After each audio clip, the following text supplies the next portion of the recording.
All right, everyone, get ready because we're going deep on something that I think a lot of people get confused about. Yeah. Hiring T-SQL developers. Mm-hmm. I mean, you need somebody to make your Microsoft SQL Server data really sing, but like, where do you even start? It's definitely a very specialized area. Yeah, and that's exactly why we're doing this mini deep dive today to get through the FAQs in just a couple minutes so you can figure this out. Yeah, absolutely. And hey, by the way, if you need some advice that's actually personalized, you can head on over to theperfectdeveloper.com and answer 5 quick questions. Yes. And they can get you some tailored recommendations that'll save you a ton of time and headaches. Fantastic resource. So let's just jump right into it. What exactly is a T-SQL developer? I mean, are they just like your regular SQL coder, or is there something more to it? No, you're right. It is something a little bit more than that. Right. Think of it this way. SQL is the language, but T-SQL is that specific dialect that's spoken inside of Microsoft SQL Server. They're the ones who use the unique tools and features of that environment to really make some magic happen with your data. So they're like the SQL Server whisperers. Exactly. They can wrangle those complex queries, optimize performance, and build intricate stored procedures that really make your data work smarter, not harder. Nice. So what kind of skills should I be looking for if I'm trying to hire one of these data wizards? Well, obviously, fluency in T-SQL is non-negotiable. You can't get around that one. Right. But they also need deep knowledge of SQL Server architecture itself. So think indexing query tuning, knowing how to make those databases hum. Yeah. So it's more than just knowing the code. It's understanding how to make it really sing. Right. And don't forget about those soft skills, too. Yeah. You need to be able to translate business needs into technical solutions and communicate effectively with the entire team. Yeah, that makes sense. Now, let's talk money. What kind of salary should I expect to pay a T-SQL developer? Yeah. Is it like Silicon Valley megabucks, or is it something a little bit more reasonable? Well, it definitely depends on experience, of course. Right. So a junior developer in the U.S. might start somewhere around $60,000, while a seasoned pro with those, unicorn skills could easily pull in over $150,000. Yeah. And don't forget, location plays a role too. Those tech hubs tend to command those higher salaries. This is not just about throwing money at the problem. There's a lot of nuance to it. A lot more to it. And speaking of nuances, what about hiring models? Full-time contract, that sort of thing. How do I know what's best for my situation? Well, that's where things get really interesting. Okay. Full-time's great for those long-term projects and having that dedicated focus. But contract work can be ideal for those one-off projects like database migrations or performance tuning. Yeah. And then you've got the question of in-house versus outsourcing. Whoa, hold on. There's a lot to unpack there. Maybe we should dedicate a whole segment to just that hiring dilemma. What do you think? Yeah, I think that's a great idea. All right. We can dive into the pros and cons of each model and give some solid recommendations. Yeah. Perfect. But before we get lost in the hiring maze, let's take a quick breather. And for all you listeners out there, don't forget that theperfectdeveloper.com can give you some really personalized guidance on finding the ideal T-SQL developer. Yep. They really are the experts in this space. For sure. All right, back to the deep dive. Let's talk about how to actually gauge a candidate's T-SQL skills. I mean, it's not like you could just ask them to recite the definition of a stored procedure, right? You're absolutely right. Anybody can memorize definitions. What you really want to see is how they think on their feet. Right. I'm a big fan of giving them like a real world problem to solve. Okay. Like maybe a slow running query that needs optimization. So it's like a live coding audition. Exactly. Put them in the hot seat and see what they can do. You can see their problem-solving process in action. Yeah. How they approach debugging, the whole shebang. Yeah. Plus, it gives you a sense of their coding style and how they document their work. Okay, so what about those soft skills that we talked about earlier? How do you assess things like communication and teamwork during the interview? That's where behavioral questions come in. Okay. Ask them about a time they had to explain like a complex technical concept to a non-technical audience, or how they resolved a disagreement within their team. So you really want to get a sense of their interpersonal skills and how they handle those real-world situations? Exactly. It's all about getting the full picture, Yeah. Not just whether they can write the code, but whether they'd be a good fit for the team. Right. And speaking of fit, let's tackle that whole hiring model dilemma. Right. We got full-time, part-time contract, in-house, outsourcing, so many choices. I know, so many choices. How do you even begin to navigate all of this? Well, let's start with full-time versus contract. Okay. If you've got a long-term project that requires, deep integration with your existing systems and team, A full-time employee might be the way to go. Okay. You've got that dedicated resource, and you can really invest in their growth within your organization. So it's about building that long-term relationship. Exactly. And having somebody who's fully immersed in your company's goals. Exactly. But let's say you've got like a more specialized need. Yeah. Like a database migration or like a performance tuning blitz. Mm-hmm. That's where contract work can really shine. Right. You bring in an expert for a specific task, they work their magic, and then everybody moves on. So it's a more tactical approach, like calling in the special forces for a specific mission. Exactly. I like it. Now, when it comes to in-house versus outsourcing, that's where things get even more nuanced. Yeah, freaking. In-house gives you that close collaboration and immediate availability. Yeah.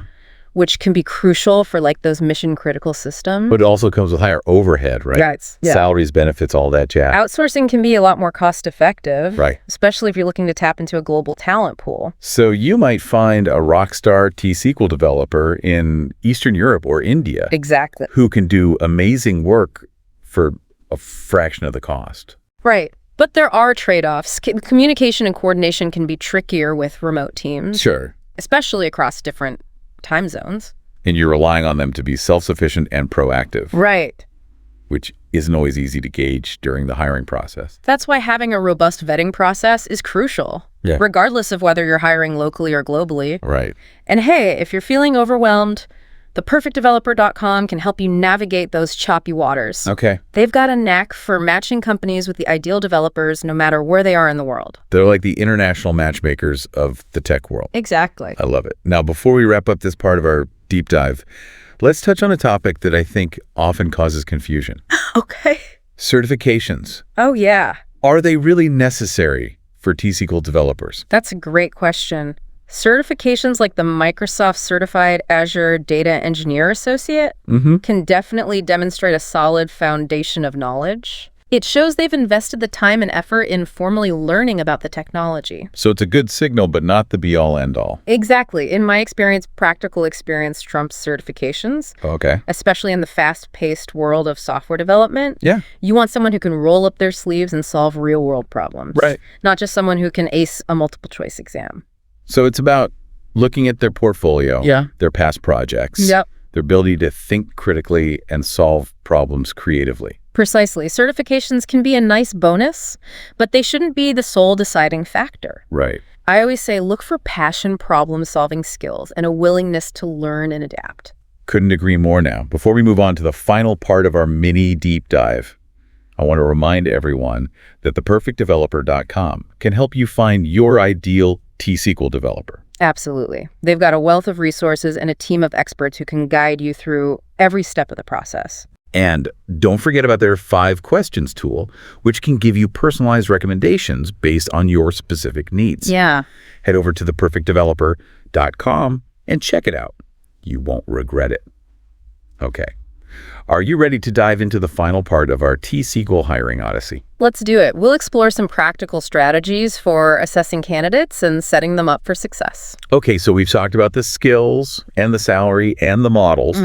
Now let's talk about how we actually evaluate these candidates. Yeah. We can't just take their word for it that they're SQL Server ninjas. Absolutely not. You got to put them to the test. Okay. Remember those real-world problem scenarios that we talked about earlier? Yes. This is where they really shine. Okay. Give them a thorny query to optimize or a tricky database design challenge and see how they approach it, how they break down the problem and the solutions they propose. So it's like a data-driven escape room. Can they crack the code and emerge victorious? Exactly. You'll get a quick sense of their technical chops, their attention to detail, and how they think under pressure. Yeah. Plus, you can see their coding style and documentation habits, which can tell you a lot about their overall professionalism. So what about those soft skills? How do you assess things like communication and collaboration? Behavioral questions are your best friend here. Okay. Ask them about a time they had to explain a complex technical concept to a non-technical stakeholder, or how they navigated a disagreement within their team. Well, you want to get a glimpse into their interpersonal skills, their conflict resolution strategies, and how they handle those inevitable curveballs that real-world projects throw their way. So it's about finding someone who can not only write elegant code, but also communicate effectively and collaborate. You got it. With the rest of the team. And once you've found that perfect T-SQL maestro, how do you set them up for success? Onboarding the welcoming committee for the data party. That's right. What are the essential ingredients for a smooth onboarding experience? Well, first and foremost, make sure they have all the tools and access they need from day one. Set them up with the right software accounts, permissions, give them a thorough tour of your code base, your database architecture, how all the systems fit together. So remove those initial roadblocks and give them the resources they need to really hit the ground running. Exactly. And don't underestimate the power of a good mentor or an onboarding buddy. Okay. Pair them up with an experienced team member who can answer their questions, provide guidance, and help them navigate the company culture. It's like having a seasoned Sherpa guide them through the Himalayas of your code base. I like that analogy. Right. And speaking of guidance, make sure you set clear expectations from the outset. Yeah. They need to understand their role, their responsibilities, how their work contributes to the team's overall goals. So no ambiguity. Okay. Everybody's on the same page, rowing in the same direction. Exactly. And just like any relationship, communication is key. Of course. Regular feedback is essential not just during onboarding, but throughout their tenure with the company. Yeah. Check in with them, offer support, recognize their contributions, and make sure they feel valued and appreciated. It's about creating a positive and supportive environment where they can thrive and really do their best work. Couldn't agree more. Now, as we wrap up this mini deep dive into hiring T-SQL developers, I want to leave our listeners with a few final thoughts. Go for it. First, remember that finding the right T-SQL developer is an investment in your data's future. Take the time to understand your needs, define your requirements, and assess candidates thoroughly. Don't rush the process. It's better to be patient and find the right fit than to settle for someone who's not a good match. Absolutely. And if you're feeling overwhelmed or just need a little extra guidance, don't hesitate to reach out to the experts at theperfectdeveloper.com. Yes. They've got a wealth of resources and a team of seasoned professionals who can help you navigate every step of the hiring journey. They're the T-SQL whisperers of the hiring world. And remember, folks, before you embark on your hiring quest, be sure to try their 5 questions tool. It's a quick and easy way to get personalized recommendations based on your specific needs. Head over to theperfectdeveloper.com and check it out. You won't regret it. Until next time, happy hiring. And may your data always be optimized